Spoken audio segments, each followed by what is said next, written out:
नमस्कार. मराठी भाषा विश्व या माझ्या युट्यूब चॅनलमध्ये आपल्या सर्वांचं स्वागत. आज आपण इयत्ता 7वी सुलभ भारतीचा जो काही पाठ आहे पुढचा, आजारी पडण्याचा प्रयोग, हा पाठ बघणार आहे.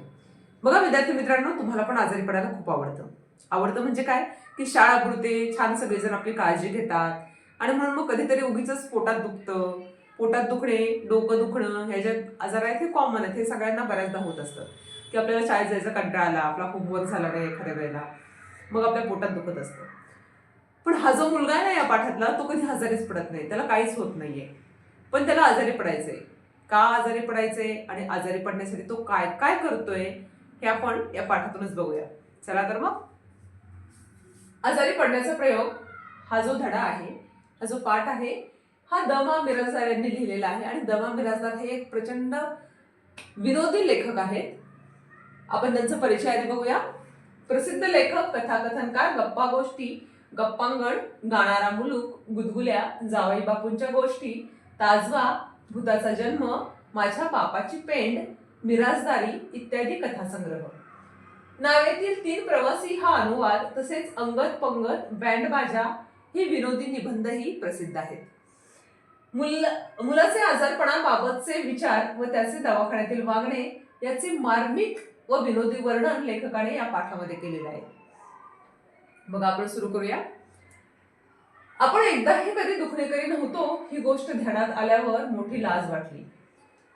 मुलांना कुणाकुणाला कशाची लाज वाटते, पण या मुलाला कशाची लाज वाटतेय तर आपण एकदाही आजारी पडलो नाहीये याची त्याला लाज वाटतेय. छे, निदान एखाद दुसऱ्या वेळी तरी आपण आजारी पडायचे होते. टायफॉइड, क्षय, न्यूमोनिया असली मोठी गोड दुखणी राहू द्या. गोड दुखणी हा शब्द प्रयोग केलाय त्यांनी, म्हणजे हे जे काही टायफॉइड, क्षय, न्यूमोनिया ही दुखणी आहे ती त्याला काय वाटतायत, गोड वाटतायत. गोड दुखणी राहू द्या बाजूला, पण थंडी, ताप, खोकला, पडसे यापैकी काहीतरी माझ्या वाटणीला यायला हवे. निदान पोटदुखी, डोकेदुखी यातले तरी काही. आपल्या स्वतःच्या मालकीची एकही औषधाची बाटली अजून असू नये. एखादेही साधे इंजेक्शन माझ्या वाटणीला येऊ नये काय. म्हणजे बघा, मुलांना पुस्तकं आपल्या हक्काची असावी वाटतात, सायकल आपल्या हक्काची असावी अशी वाटते. प्रत्येकाला वेगवेगळं काहीतरी वाटत असतं. पण या मुलाला काय वाटतंय की औषधांची बाटली एखादी फक्त माझ्यासाठी म्हणून आणलेली, माझ्या हक्काची अशी बाटली मला औषधाची हवी आहे, असं या मुलाला वाटतंय. आमच्या घरात नेहमी कोणीतरी आजारी पडायचे. आई नेहमी खोकायची, बाबांना दर 8 दिवसांनी पडसे यायचेच. दादा कॉलेजात जात असला तरी त्याचं अंग नेहमी दुखायचं. ताईचे कधीतरी हात दुखायचे, पाय दुखायचे, तीही गादी टाकून झोपायची. आणि सगळ्यात महत्वाचा मुद्दा आहे की त्या मुलाला का आजारी पडावंसं वाटतं याचं उत्तर इथे आहे की का सगळ्यांची औषधं मोठी छान असायची. कोणकोणती औषधं असायची त्यांची?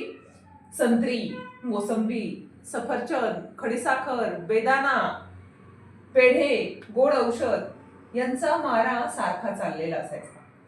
4 दिवस आजारी पडून अशक्तपणा आला म्हणजे शिराही रोज व्हायचा. छान तुपातला शिरा आई करून देत असते ज्यावेळेला आपण आजारी पडतो, अशक्तपणा येतो. आणि मग हे सगळं बघून या मुलाच्या मात्र पोटात दुखायला लागायचं.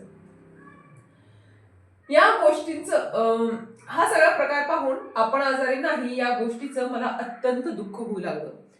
जे पदार्थ ही सगळी मंडळी आजारी म्हणून खात असत ते औषध या नावाखाली मोडत असत. जे काही त्यांना खायला दिलं जायचं घरातल्या मंडळीला त्याला काय म्हटलं जायचं? औषध. त्यामुळे ते या मुलाच्या वाट्याला काही यायचं नाही, कारण तो कधी आजारीच पडायचा नाही. त्यामुळे त्यांना हात लावायची मला सक्त मनाई असे. ही औषधं आपणही बरोबरीने घ्यावीत आणि त्यांच्या दुःखात सहभागी व्हावं असं मला फार वाटू लागलं. बघा, आता या मुलाला आजारी पडावं असं वाटू लागलं का? त्याचं उत्तर त्याने मात्र गोड दिलंय की बाकीच्यांच्या घरातल्यांच्या दुःखात मला सहभागी व्हायचंय म्हणून मला आजारी पडावं असं वाटतंय. पण त्याचं खरं कारण आपण आताच पाहिलंय. या विचाराने मला काही सुचेना. घरातल्या माणसांचा मला मोठा राग येऊ लागला. त्यांचा स्वार्थीपणा पाहून मी अगदी चिडून गेलो. ती मंडळी स्वतःच इतक्या वेळा आजारी पडत होती की माझ्या वाटणीला कोणतंच आजारपण येत नव्हतं. बघा किती वाईट वाटतं या मुलाला. ते काही नाही, आपण आजारी पडून डॉक्टरांकडून औषध आणायचंच असं मी ठरवून टाकलं. आता त्या मुलाने निश्चय केलेला आहे. तुमच्या वयातली मुलं काय काय निश्चय करतात. कोणी अभ्यासात टॉप मारणार आहे, कोणी एखाद्या परीक्षेमध्ये टॉप मारणार आहे, कोणी स्पोर्टमध्ये टॉप मारणार आहे, मेडल आणणार आहे, ट्रॉफी आणणार आहे. पण हा मुलगा मात्र काय त्याने निश्चय केलाय की मी एकदा तरी आजारी पडून डॉक्टरांकडून एक माझ्या स्वतःच्या हक्काची औषधांची बाटली घेऊन येणार आहे. मग नेहमीप्रमाणे मी रोजच्या 3-4 बाटल्या घेतल्या आणि डॉक्टरांकडे गेलो. चड्डीच्या खिशात मी स्वतःची बाटली निराळी जपून ठेवली होती. ज्यावेळेस बऱ्याचदा पूर्वी असं असायचं की जे काही आयुर्वेदिक वगैरे किंवा होमिओपॅथिक डॉक्टर असतात त्या औषधाच्या बाटल्या देतात, त्यातलं औषध संपलं की ते पुन्हा भरण्यासाठी डॉक्टरांकडे जायचं त्याच बाटल्या घेऊन रिकाम्या. तसं हा मुलगा 3-4 बाटल्या घेऊन डॉक्टरांकडे गेलेला आहे आणि एक मात्र त्यांनी वेगळी बाटली ठेवलेली आहे स्वतःसाठी. ती कुठे ठेवली आहे तर चड्डीच्या खिशात, म्हणजे पॅन्टच्या खिशामध्ये. आता या ठिकाणी चड्डीचा खिसा हा शब्द आलेला आहे, त्यामुळे तुम्ही पण याला उत्तरामध्ये जर लिहायचं असेल तर चड्डीचा खिसा हेच उत्तर अपेक्षित आहे. पॅन्टचा खिसा असं लिहायचं नाही. चड्डी म्हणजे हाफ चड्डी. दवाखान्यात खूप गर्दी होती. खूप माणसे असली म्हणजे मला फार बरे वाटेल, कारण त्यामुळे बराच वेळ दवाखान्यात बसता येते. दवाखान्यातल्या लोकांचे चेहरे निरीक्षण करून ह्या मुलाला समाधान मिळत असायचं. शिवाय बसलेल्या माणसांच्या चेहऱ्याकडे बघता येते, काय छान दिसतात लोक आजारपणामध्ये. हळूच मी खुर्चीवर बसलो आणि लोकांकडे टाकामाका बघू लागलो. काही लोक कणत होते, कुणी इंजेक्शन घेऊन बसलं होतं. आपल्या दंडावरल्या पिवळ्या डागाकडे मोठ्या खुशालकीने पाहत होतं. त्यांच्याकडे पाहून मला त्यांचा फार हेवा वाटला. हळूहळू पुष्कळ लोक निघून गेले. मग मी हळूच माझी छोटी बाटली डॉक्टरांच्या टेबलावर सरकवली. आता दवाखान्यामध्ये तो ज्यावेळेस गेला त्यावेळेस खूप गर्दी होती आणि गर्दी होती त्यामुळे त्याला छान वाटलेलं आहे. तो बसलेला आहे थोडा वेळ, पण तिथली जी काही लोकांचं त्यांनी निरीक्षण केलं त्या लोकांचं निरीक्षण करताना त्याच्या असं लक्षात आलं की त्याला त्या लोकांचा हेवा वाटू लागलेला आहे. हेवा वाटू लागणे म्हणजे काय की त्यांच्याबद्दल असूया निर्माण होणे. आणि सगळे पेशंट गेल्यानंतर मात्र या मुलाने स्वतःची बाटली हळूच डॉक्टरांच्या टेबलवर ठेवली आहे आणि डॉक्टरांना ती भरून देण्यासाठी सांगितलंय आणि म्हणालो, डॉक्टर मला बरं वाटत नाही हो, मला ही औषध हवं आहे. असं थोडासा रडवेल्या सुरामध्ये त्यांनी डॉक्टरांना सांगितलेलं आहे. असं मग ये इकडे बघू तपासू असे म्हणत डॉक्टरांनी मला खाटेवर झोपायला सांगितले. त्या गुलगुलीत खाट्यावर झोपताना अशी काही मजा वाटली म्हणता. डॉक्टरांच्या खाटेवर झोपताना मुलाला मजा वाटलीये. त्याला तो बिछाना म्हणजे गुलगुलीत बिछाना वाटलेला आहे आणि त्याच्यावर झोपल्यावर त्याला मस्त छान वाटलेलं आहे. असं कधी आपल्याला वाटू देऊ नका. इतक्या वेळा आपण दवाखान्यात आलो पण या खाटेवर पडायचं सुख कधी सुद्धा आपल्या वाट्याला आले नव्हतं. आता डॉक्टर ती छान नळी आपल्या छातीवर पोटावर लावतील, तपासतील, कदाचित इंजेक्शन सुद्धा देतील. नाही कुणी म्हणावं मग कसले तरी औषध बाटलीत भरून देतील. आहा, मुलगा स्वप्न बघायला लागलाय. काय स्वप्न बघायला लागलाय? त्या खाट्यावर झोपल्या त्याला असं वाटतं की डॉक्टर त्यांच्या स्टेथेस्कोपनं म्हणजे त्या नळीनं मला तपासतायत, मला औषध देतायत, कदाचित एखादं इंजेक्शनही देतील. किती मजा येईल. आपल्याला ही स्वतंत्र बाटली मिळायची तर एकूण. दादाची आणि ताईचीच ऐट नको काही एवढी. ऐट म्हणजे तोरा, की ताई दादा जो काही तोरा मिरवतात आजारी पडल्यावर तो आता कमी होणार आहे, कारण आता मला सुद्धा माझी स्वतःची एक औषधांची बाटली मिळणार आहे. आनंदाने मी खाट्यावर लोळत होतो. एवढ्यात डॉक्टर खोलीत आले. त्यांनी मला तपासले, इकडे तिकडे पालथे वळायला सांगितले. गळ्यातील नळी छातीवर लावली, जीभ बघितली, तेव्हा तर मला अगदी धन्य धन्य वाटू लागलं. तो मुलगा त्या डॉक्टरांच्या खाट्यावर कधीही झोपला नव्हता, कारण तो कधी आजारी पडला नव्हता. त्याला तपासायची कधी वेळच आली नव्हती.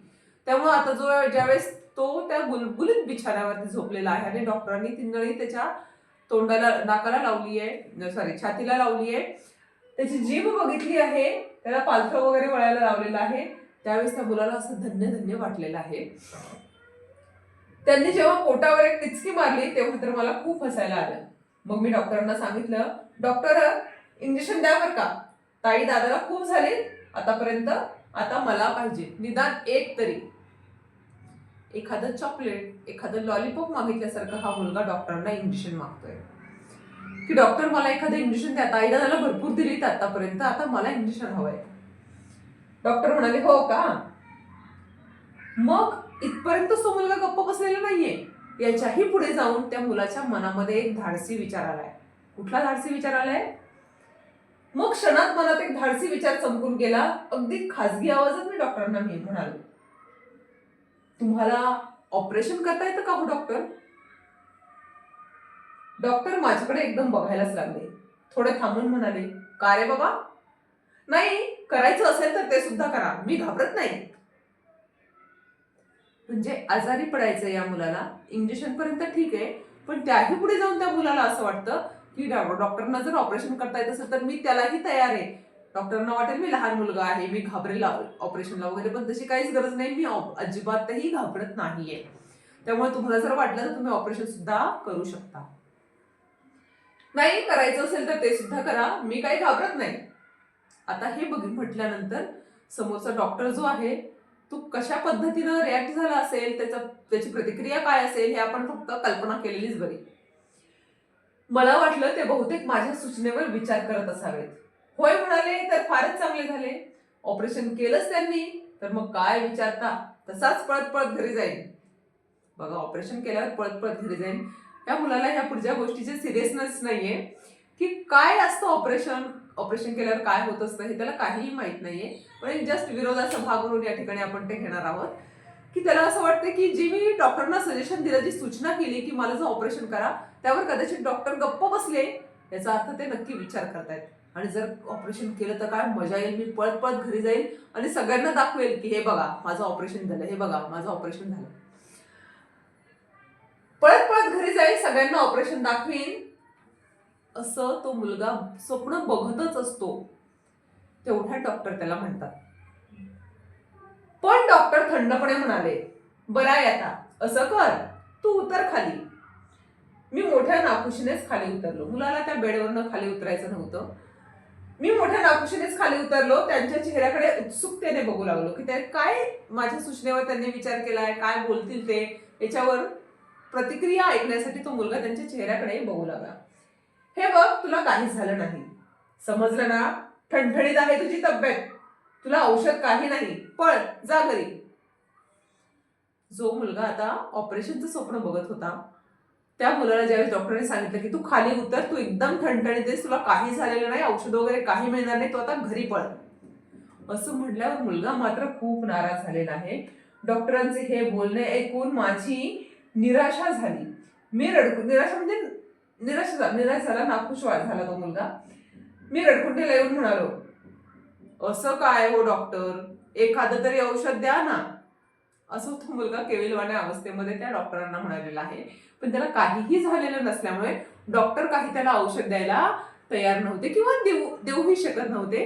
पण कशा पद्धतीनं लहान लहान मुलं असे छान मस्त कधी कधी विनोद करत असतात, तसा छानसा विरोध जो आहे या मुलाच्या माध्यमातून दमा मिराजदार यांनी छान पद्धतीनं हे चित्र रेखाटलेलं आहे. असा प्रयत्न आपण कधी करायचा नाहीये. कायम हेल्दी राहण्यासाठी आपण प्रयत्न करायचे आहेत. आजारी पडण्याचा ह्या मुलाचा प्रयोग आपल्याला काही करायचा नाहीये. तर या पाठाचा जो काही स्वाध्याय आहे, या स्वाध्यायासाठी माझं पुढचा व्हिडिओ नक्की बघा. तोपर्यंत धन्यवाद.